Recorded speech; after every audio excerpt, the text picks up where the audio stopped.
फिर से हम एक बार जुड़ गए इस पेज पे और फिर एक कुछ नया जानकारी प्राप्त करते हैं।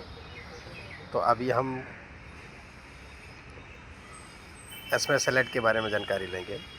जो कभी भी हम जब भी कोई अपलोड करवाते हैं ऑनलाइन पेपर वगैरह, ज़मीन का जो कागजात जो रहता है, और उसको जब हम अपलोड करवाते हैं तो हमें वहाँ पे एक मोबाइल नंबर देना बहुत ज़रूरी होता है।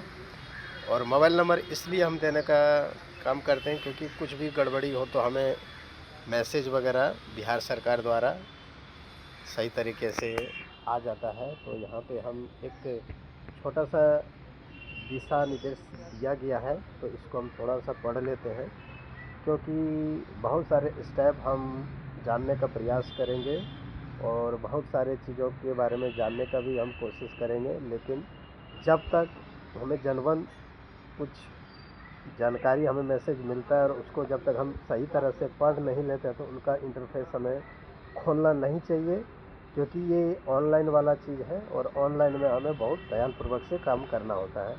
तो सबसे पहले बिहार भूमि ऑनलाइन सेवाओं का संपूर्ण विवरण कैथी लिपि होता है।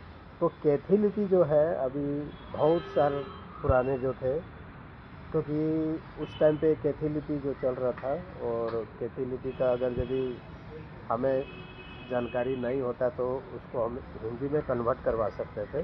तो आजकल रजिस्ट्री ऑफिस जहाँ पे है, हाँ, तो रजिस्ट्री ऑफिस है, वहाँ पे सारे चीज़ दिया हुआ रहता है, वहाँ कुछ पैसे लेते हैं और वहाँ पे कर देते हैं। तो कैथी लिपि का दिशा निर्देश क्या दिया गया है इसके बारे में हम थोड़ा जान लेते हैं। तो आप 10 मिनट या जो भी है इसको हमको पढ़ने में, यदि आप नए उपयोगकर्ता हैं तो पहले पंजीकरण पर क्लिक कर अपना खाता बनाएं, फिर लॉगिन करें। यदि आप अपना खाता तो नीचे दिया गया है और विशेष के पालन करें। मोबाइल नंबर वाले बॉक्स में आप अपना मोबाइल नंबर डालें, यानी ये इसको लॉगिन किस तरह करना है इसकी इस चीज़ के बारे में बताया गया है। ठीक है। तो दाखिल खारिज हेतु आवेदन करने वाले देवता से अनुरोध है कि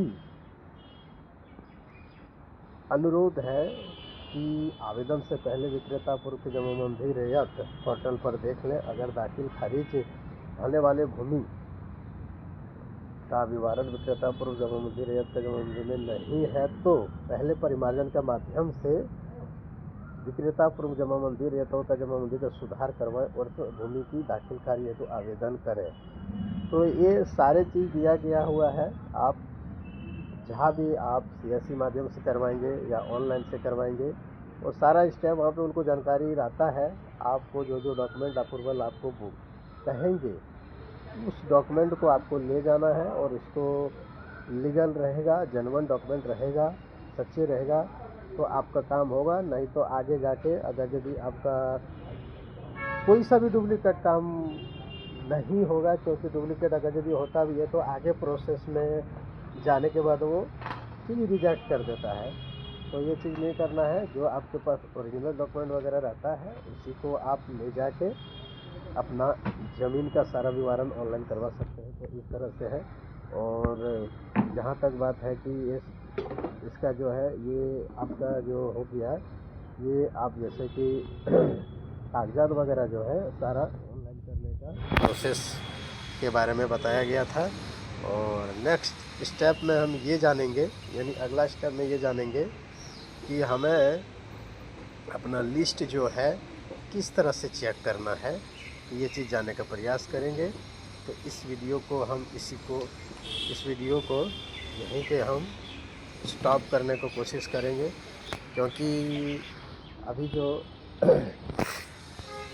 यहाँ पे जो है इस तरह से अगर यदि हम लॉन्ग वीडियो कर देंगे तो और भी आपको समझ में नहीं आएगा। तो इसको हम यहाँ पे स्टॉप करेंगे और अगला वीडियो में बाकी जानकारी लेने को कोशिश करेंगे। ठीक है।